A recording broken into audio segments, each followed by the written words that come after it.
Bonjour à tous et bienvenue pour cette nouvelle vidéo de la newsletter. Cette semaine, dans la série de Emor, nous allons voir que les Kohanim n'avaient pas la vie facile. En particulier, ceux qui servaient dans le Beth Amikdash commençaient déjà leur vie de Kohen, enfin de Kohen sélectionné, avec certaines restrictions. Tout le monde ne pouvait pas être Kohen, notamment ceux qui avaient un défaut physique. Et c'est un discours qui, a priori, s'il était énoncé dans notre société actuelle, aurait beaucoup de mal à passer. Et quand je dis notre société actuelle, en réalité, c'est déjà depuis plusieurs siècles que ces discriminations auraient beaucoup de mal à passer.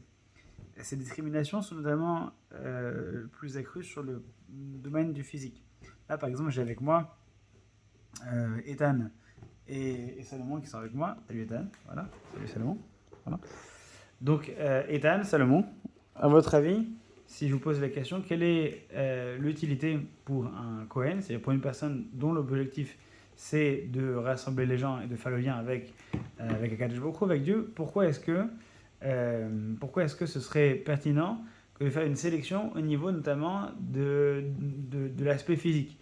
Typiquement, par exemple, si je vais à un colloque de scientifiques, ce que j'attends de ce colloque, c'est d'avoir des personnes qui sont compétentes sur le plan scientifique. Si je vais à une réunion de rabbins, j'attends de ces rabbins qu'ils soient compétents sur le plan rabbinique. Si je vais voir un Kohen, j'attends qu'il puisse me faire le lien avec Akadosh Baruch Hu.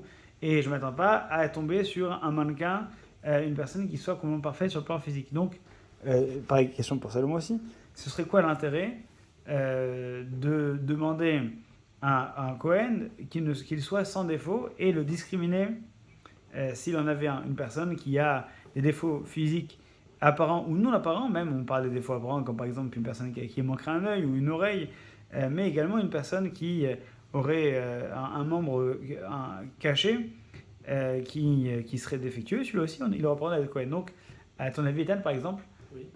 est-ce que tu penses que c'est pertinent d'exiger du Kohen qu'il soit sans défaut physique? Et si oui, pourquoi? D'un côté, je trouve ça un peu renfermé, c'est-à-dire que ça forme un cercle de personnes permettant d'être Cohen, ce qui est un peu Discriminant? discriminant. Et de deux, je trouve ça pertinent parce que du coup, comme tu nous l'as dit, on attend d'un rabbin qui nous enseigne des sujets rabbiniques. Oui. Du coup, on attend d'un Cohen qui soit présentable, entre guillemets. Cohen. Oui. Qui soit cohanique, qui soit présentable, entre guillemets. Oui. Et donc, qui nous inculque, Oui, c'est bon. inculque Ouais. des normes et des valeurs cohaniques. Du Cohen, d'accord. Alors moi je comprends ce que tu dis. Et effectivement, en gros, quand on va voir le Cohen, on s'attend à ce que ce soit une personne il a une sorte de nécessité de représentation. Même si son rôle n'est pas nécessairement d'être beau ou d'être bien physiquement, il a un rôle de représentativité. En tant que Cohen, il est prêtre, donc son rôle c'est de faire le lien et donc de représenter. Il n'empêche que la question qu'on peut se poser, c'est si le rôle du Kohen, c'est précisément de pouvoir faire le lien entre les différentes spiritualités, celle de l'homme et celle de Dieu, par exemple, ou celle des autres hommes, alors en quoi est-ce que son aspect physique est pertinent? On peut très bien faire le lien sur le plan spirituel avec quelqu'un, sans pour autant être embêté sur notre aspect physique. En gros, ce que je veux dire, imagine que tu as un Kohen qui a un pédagogue vraiment sans comparaison, et qui est d'une spiritualité, d'une connaissance qui est sans comparaison. Et on te dit, lui, comme il lui manque un orteil, alors dans ce cas-là, il ne pourra pas être Cohen, il ne pourra pas faire le lien. À ton avis, Non, il n'y a pas trop de logique, mais il faut qu'il y ait une certaine prestance. dans la représentativité, donc il y a une certaine prestance, comme il doit représenter, donc il faut qu'il ait une prestance. Il faut qu'il se représente d'abord lui avant de représenter les autres. Ça veut dire quoi? Le téléphone, s'il te plaît. Je suis en train de faire Ça veut télécommunication. Alors, Ça veut il faut dire qu'il se représente lui avant de représenter les autres. Ça veut dire qu'il doit être d'abord propre sur lui, Ouais. se sentir capable de représenter tout le peuple juif et de représenter Hachem au sein du monde. Enfin, est-ce que tu dirais par exemple une personne qui est le Rav Kanievski, donc qui a 80, plus de 90 ans, et qui est une personne que le monde vienne voir du monde entier, si celui-ci avait un quelconque défaut physique, est-ce que ce serait un problème? Je vous cite juste l'exemple de Moshe Rabbeinu, qui avait du mal à parler. Donc il avait un défaut de langage, il avait un défaut dans sa langue. Pourtant, pourtant, il est celui qui a représenté le peuple d'Israël durant 40 ans, et on ne s'est pas dit, heureusement d'ailleurs, on n'a pas dit, puisqu'il a un défaut, alors il ne pourra pas représenter.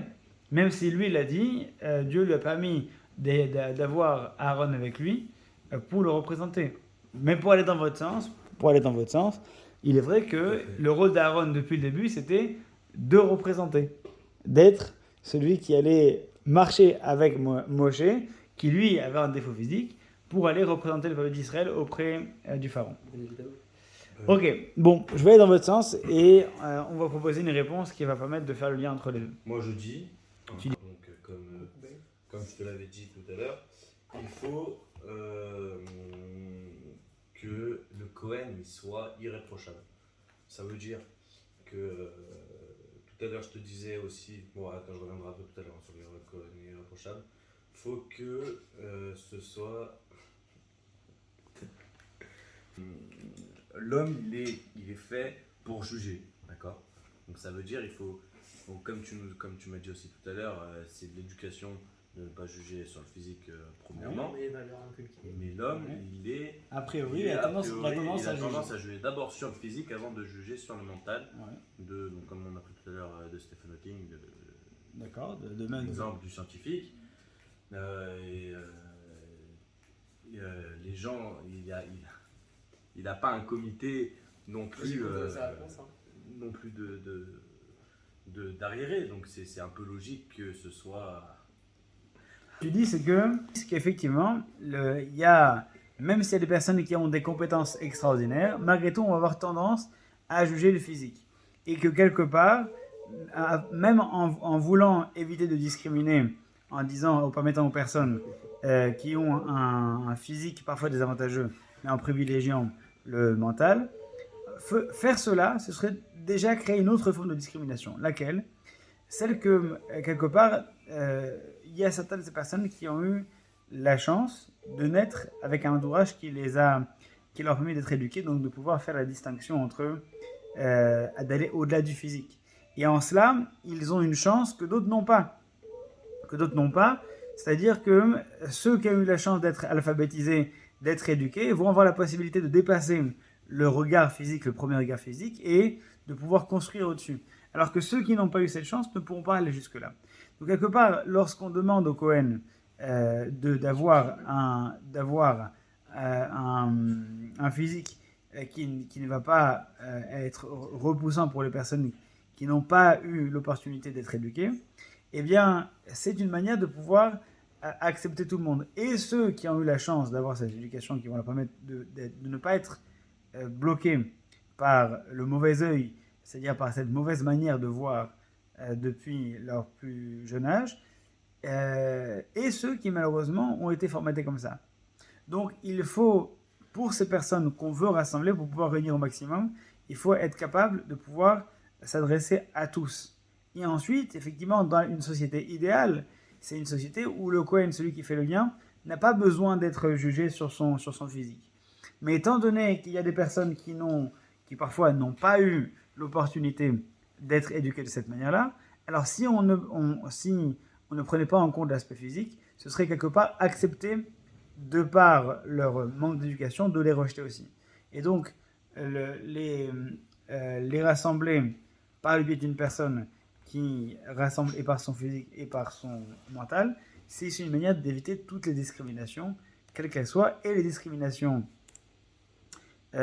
également les discriminations mentales qui parfois ne sont pas prises en compte. Le rôle du Cohen, c'est de pouvoir faire le lien avec tous, et dans toutes les circonstances, de faire le pont et un point d'accroche avec tout le monde.